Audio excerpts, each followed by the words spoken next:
Buenas. ¿Qué dibujos más guapos es? Muchísimas gracias, muchísimas gracias. ¿Te está gustando el evento? Sí, la verdad es que estamos muy animados, está muy animado y pensaba que no habría tanto movimiento, pero sí, me está gustando mucho. Encima, aquí con la música acompañado, la verdad que se pasa bien.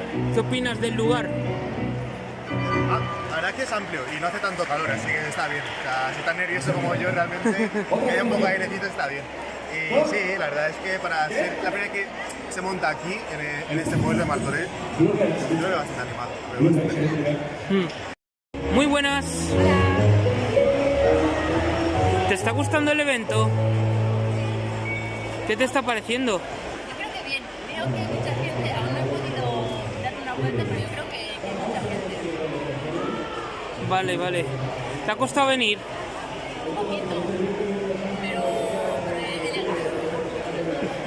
¿Irías a otras ediciones más de Comic Manga Martorell? Muy buenas.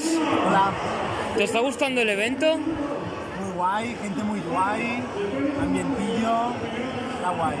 ¿Qué opinas de este evento?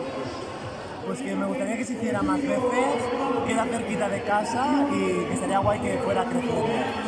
¿Te gustaría volver en una edición más de Comic Manga Martorell? Sin duda, me gustaría volver.